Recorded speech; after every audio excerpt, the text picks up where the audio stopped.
नमस्कार दोस्तों, मेरा नाम कपिल सिक्का है। स्वागत है आपका स्टडी आई की एजुकेशन प्लेटफॉर्म में। आज इस सीरीज में हम बात करेंगे रोहिणी कोर्ट में हुए हाल ही में शूट आउट की, और साथ ही साथ ये देखेंगे कि ये कैसे एक नेशनल जो है जुडिशरी के लिए एक थ्रेट बनता जा रहा है। हम ऑलरेडी पहले भी डिस्कस कर चुके हैं, जब बात करते हैं हम जुडिशियल इंफ्रास्ट्रक्चर की तो काफ़ी पुअर है, और ऐसे में अगर इस तरह के इंस्टेंसेस होते रहते हैं तो फिर जुडिशरी के काम करने में काफ़ी ज़्यादा बाधाएं आ सकती हैं। आपने देखा हाल ही में रोहिणी कोर्ट के प्रेमाइसेस में एक गैंगस्टर वॉर हो गई, जिसमें आमने सामने दो गैंगस्टर्स की गैंग्स ने एक दूसरे को गोली मार दी। इसमें वहाँ पे उस समय मौजूद काफ़ी ज़्यादा जुडिशियल ऑफिसर्स की लाइफ थ्रेट पे थी, और भी जो जनरल पब्लिक वहाँ पे जो कोर्ट विजिट करती है, जो कोर्ट आने जाने वाले लोग हैं, उनकी भी लाइफ जो है वो थ्रेट पे आ गई थी। अब इसके चलते हमारे chief justice of India N V Ramana साहब ने एक डीप कंसर्न जाहिर किया। इनफैक्ट एन वी रमन्ना साहब ने तो उस दिन इच्छा भी जताई थी कि मुझे रोहिणी कोर्ट के उस प्रेमाइसिस को विजिट करना है, मुझे खुद से देखना है कि वहाँ पे क्या क्या सिक्योरिटी फ्लॉज रहे हैं। लेकिन उनको ये हिदायत दी गई कि आपका वहाँ जाना ठीक नहीं है, ये जो काम है ये आपका नहीं, ये काम जो है ये लोकल अथॉरिटीज़ का। हम दिल्ली पुलिस को अपनी जो प्रॉब्लम है, फिर जो हमारी चिंता है, वो हम व्यक्त कर देंगे, और दिल्ली पुलिस या लॉ एंड ऑर्डर एजेंसीज का काम है यहाँ पे इस चीज़ की देख रेख करना।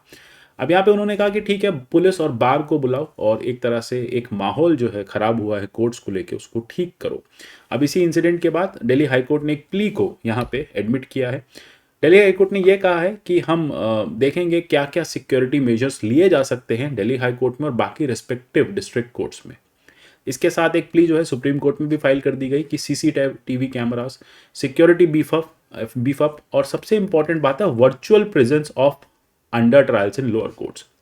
जितने भी ड्रेडेड क्रिमिनल्स हैं जिनका रिकॉर्ड खराब है, उन्हें अब आप कोर्ट ना ले जाया करें जेल से, वो जेल में बंद होते हैं, उन्हें हियरिंग के लिए कोर्ट ले जाया जाता है। वहाँ पे इस तरह की जो काउंटर जो गैंग वॉर्स है, इसका जो प्रोबेबिलिटीज़ है काफ़ी हाई रहती है। तो ये कहा गया कि उनके लिए ई कैमरा सेटअप करिए, और उनके लिए एक वर्चुअल प्रेजेंस का यहाँ पे हम एटमॉस्फेयर बनाएं, मतलब वो जेल में बैठ के ही कोर्ट की हियरिंग्स को कर सके, उनकी लाइफ भी खतरे में नहीं रहेगी और बाकी जनजीवन भी अस्त व्यस्त नहीं होगा।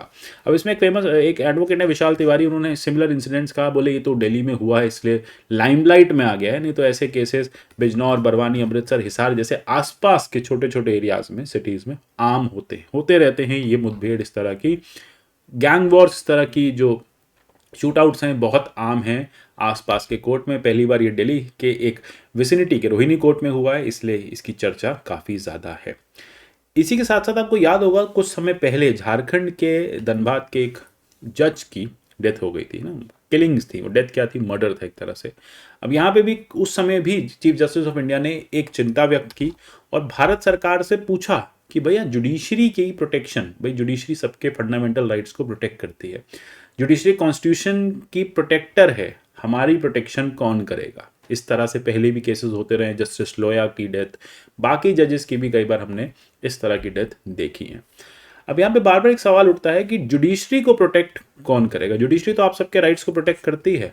जब बात आती है जुडिशरी की बॉडीली इंटीग्रिटी की, जब उनकी लाइफ की प्रोटेक्शन की बात आती है, जजेस को थ्रेट्स मिलते हैं, तो ऐसे केसेस में वो कहाँ पे जाएंगे। लॉ एंड ऑर्डर को अपनी या लोकल पुलिस को अपनी प्रॉब्लम बता देते हैं।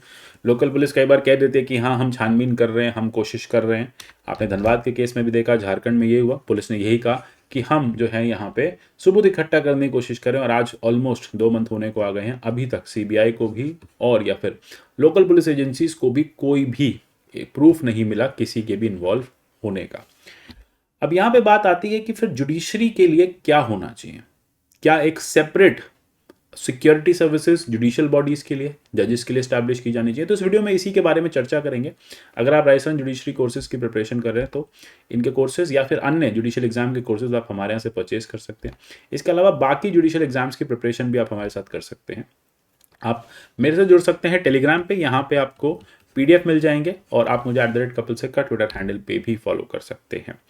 सबसे पहले बात कर लेते हैं कि जब हम बात करते हैं कि सिक्योरिटी किस किस को कौन कौन सी मिलती है।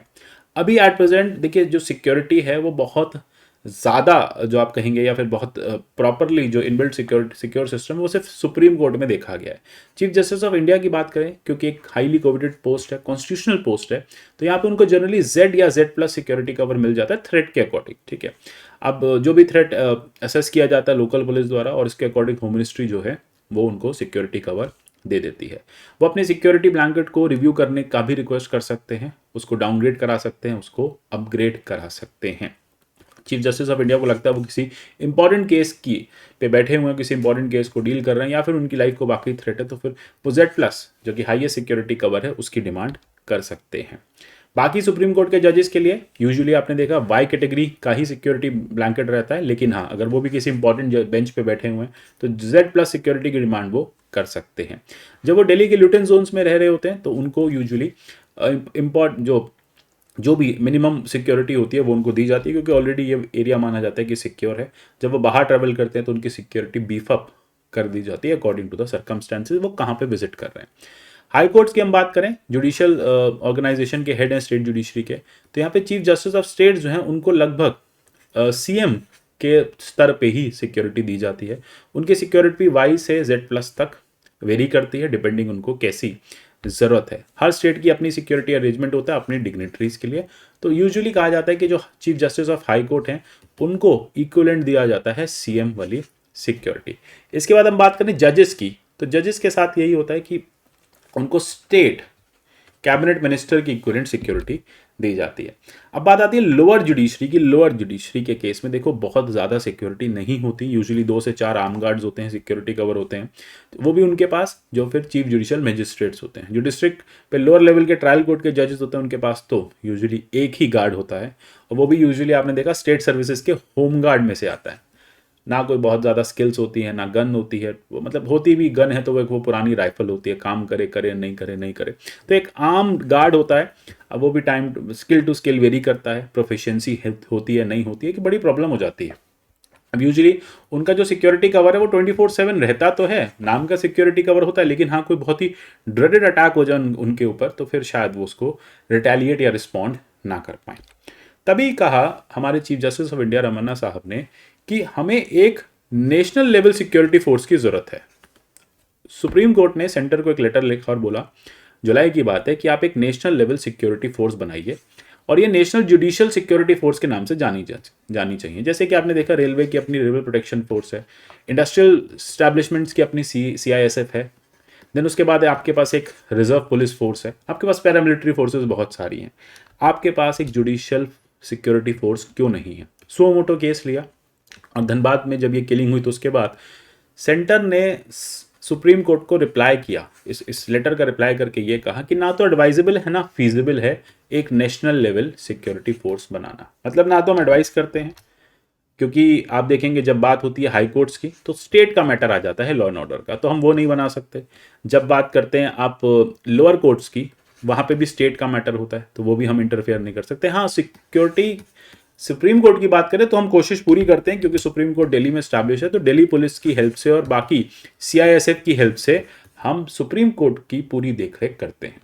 तो यही कहा होम मिनिस्ट्री ने कि देखो ना तो एडवाइजेबल है ना फीजिबल है एक नेशनल लेवल की सिक्योरिटी लाना जजेस के लिए, इसीलिए जैसा चल रहा है वैसा ही चलने दो।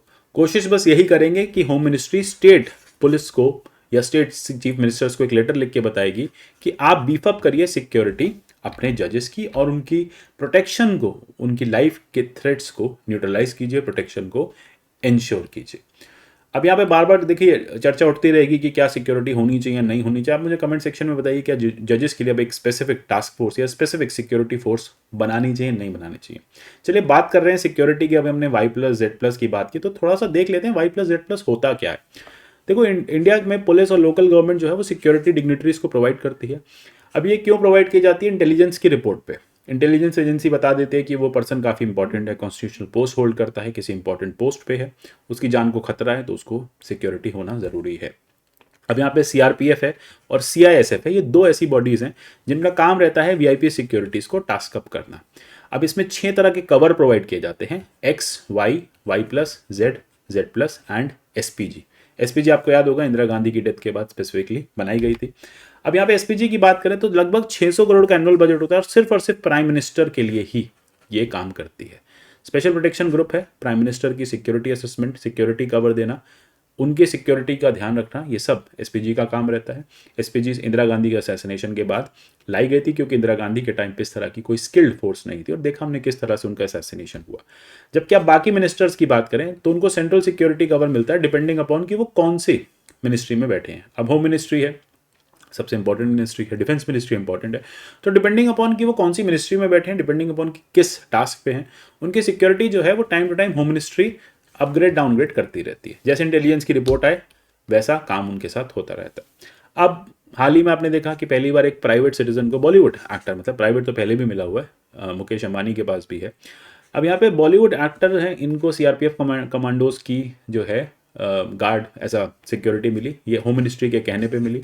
ठीक है, तो डिपेंड करता है कि हाईएस्ट सिक्योरिटी कवर किसको देना है, कितना सिक्योरिटी देना है। अब हाई कैटेगरी सिक्योरिटीज की हम बात करें तो PM, president, chief minister, union ministers, MPs, MLAs, bureaucrats, depend करता है।